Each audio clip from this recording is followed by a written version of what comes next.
আসসালামু আলাইকুম। বাংলাদেশের সাবেক প্রধানমন্ত্রী আওয়ামী লীগের সভানেত্রী শেখ হাসিনা ঘোষণা দিয়েছেন, সারা পৃথিবীকে জানিয়েছেন তিনি চলতি বছরের ডিসেম্বরের মধ্যেই বাংলাদেশে ফিরে আসবেন, প্রত্যাবর্তন করবেন। এই যে শেখ হাসিনার ঘোষণা ডিসেম্বরের মধ্যেই ফিরে আসার চ্যালেঞ্জ, সেটি কতটুকু বাস্তবসম্মত? বাস্তবতা কি বলছে? শেখ হাসিনা কি ফিরতে পারবেন কি পারবেন না? এবং শেখ হাসিনাকে ফিরতে হলে কোন ধরনের প্রতিকূল পরিস্থিতি মোকাবেলা করতে হবে, আর সেই বৈরী পরিস্থিতি মোকাবেলা করার জন্য আওয়ামী লীগের কি প্রস্তুতি রয়েছে, সেই বিষয় নিয়ে আজকের আলোচনা। শুরুতে একটি কথা বলে রাখি, আজকের আলোচনাটি তথ্য নির্ভর, তবু চ্যালেঞ্জিং। আলোচনা প্রাসঙ্গিক কারণে আমাদের একটু পিছনে যেতে হবে। 2024 সনে আওয়ামী লীগ সরকারের কেন পতন ঘটেছিল, হাসিনা সরকার কেন পরাজয় মেনে নিয়েছিল, তার পিছনে কি মূল কারণ ছিল? লেখক গবেষক ফরহাদ মাজারের ভাষ্যমতে জুলাই আন্দোলন ছিল আমেরিকান মেটিকুলাস ডিজাইন। যারা জুলাই আন্দোলনের সামনের সারিতে নেতৃত্ব দিয়েছিল তাদের সেফ জোন ছিল আমেরিকান দূতাবাস। সেখানে নাহিদ, হাসনাত, সাজিস আলমদের মগজ ধোলাই করা হয়েছে।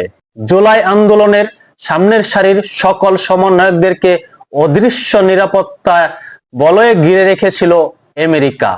হাসনাত, নাহিদ, সাজিস আলমরা প্রকাশ্যে নেতৃত্ব দিয়েছিল, আর পিছন থেকে নেতৃত্ব শক্তির যোগান দিয়েছিল জামাত শিবির। আর সকল কিছুর সমন্বয় করেছে আমেরিকান দূতাবাস। সাম্প্রতিক সময়ে জুলাই আন্দোলন নিয়ে এভাবে হাড়ি ভেঙেছেন গবেষক লেখক ফরহাদ মাজার। অন্যদিকে আম জনতা পার্টি তারেক রহমানের ভাষ্যমতে জুলাই আন্দোলনের মহানায়ক বর্তমান প্রধানমন্ত্রী তারেক রহমান। 2024 সনের 20 জুলাই আম জনতা পার্টির তারেক রহমানকে ফোন করেছিলেন বর্তমান প্রধানমন্ত্রী তারেক রহমান। আম জনতা পার্টির তারেক রহমানের কাছে জানতে চাওয়া হয়, এই আন্দোলনকে সরকার পতনের আন্দোলনে রূপান্তরিত করতে হলে কি করতে হবে?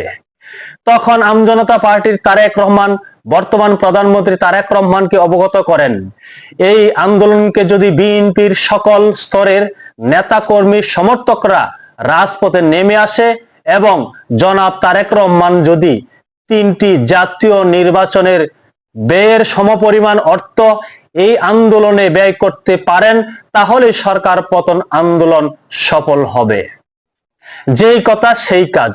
বর্তমান প্রধানমন্ত্রী তারেক রহমান রাজি হয়ে গেলেন এবং বিএনপির সকল স্তরের নেতাকর্মী সমর্থকদেরকে রাজপথে নামিয়ে দিলেন এবং 3টি জাতীয় নির্বাচনী খরচের সমপরিমাণ অর্থ সেই আন্দোলনে ব্যয় করলেন, যার কারণে আওয়ামী লীগ সরকার উৎখাত করা সম্ভব হয়েছে। আবার অন্যদিকে সাবেক অন্তর্বর্তী সরকারের প্রধান উপদেষ্টা ডক্টর ইউনূস বলেছিলেন, জুলাই আন্দোলন হলো মেটিকুলাস ডিজাইন, আর সেই মেটিকুলাস ডিজাইনের মাস্টার মাইন্ড মাহফুজ আলম। এইদিকে আওয়ামী লীগের পক্ষ থেকে দাবি করা হয়, বাংলাদেশে 2024 সনে 5ই আগস্ট একটি জঙ্গি অভ্যুত্থান ঘটেছে।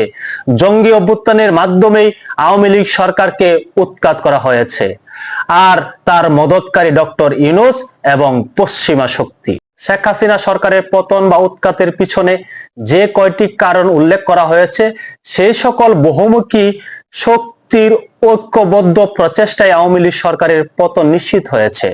আওয়ামী লীগ পরাস্ত হয়েছে, সেই সকল বহুমুখী শক্তি এখনো সক্রিয়। তবে আশানুরূপ বিষয় হলো, সেই সকল বহুমুখী শক্তি ইতিমধ্যে তাদের জনসমর্থন হারিয়েছে, তাদের মধ্যে ঐক্যের ফাটল ধরেছে। আর এটি হতে পারে শেখ হাসিনার ফিরে আসার টার্নিং পয়েন্ট।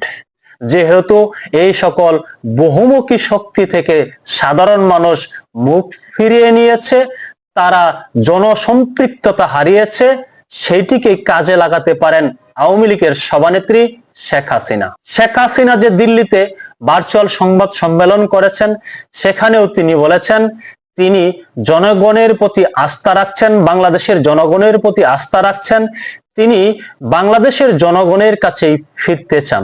দিল্লির সেই ভার্চুয়াল সংবাদ সম্মেলনে একজন সাংবাদিক শেখ হাসিনাকে প্রশ্ন করেছিল, আপনি যে বাংলাদেশে ফিরতে চাচ্ছেন, কিন্তু এখন যারা বাংলাদেশের ক্ষমতায় রয়েছে তারা বলছে আপনি যদি বাংলাদেশে ফিরে যান তাহলে আপনাকে গ্রেপ্তার করা হবে, আপনাকে জেলে দেওয়া হবে, পরবর্তীতে আপনার মৃত্যুদণ্ড কার্যকর করা হবে।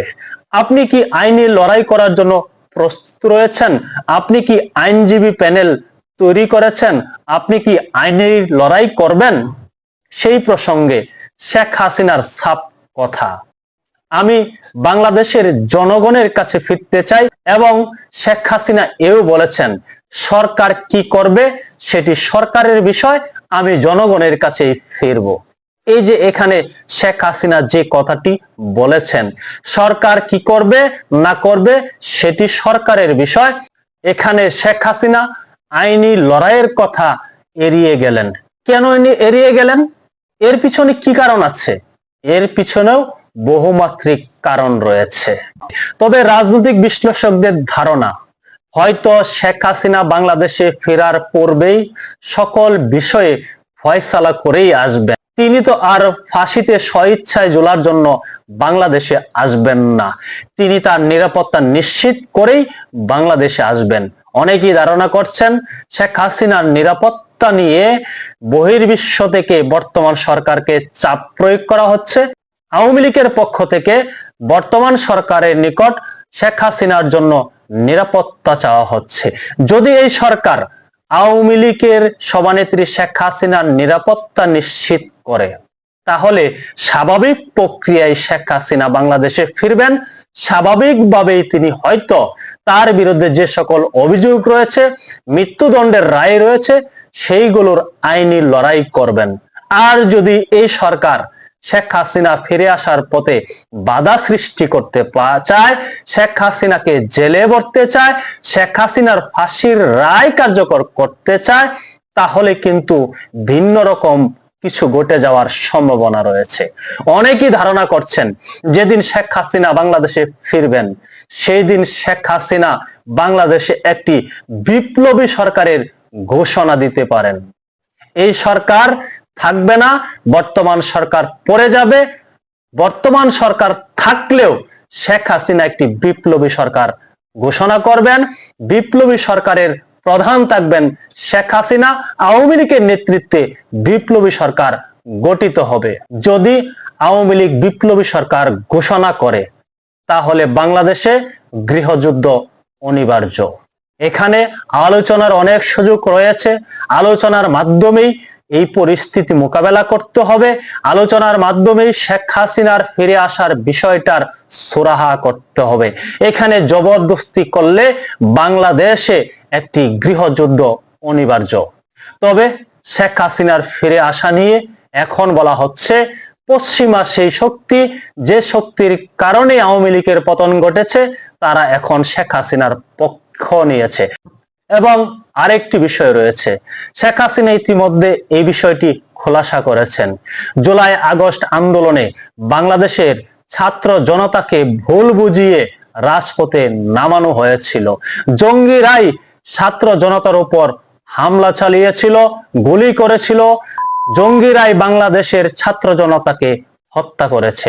জুলাই আগস্ট আন্দোলনে যারা ভুল বুঝে আওয়ামী লীগ সরকারের বিরুদ্ধ জ্ঞাপন করেছিল, রাজপথে নেমেছিল, তারা এখন তাদের ভুল বুঝতে পেরেছে।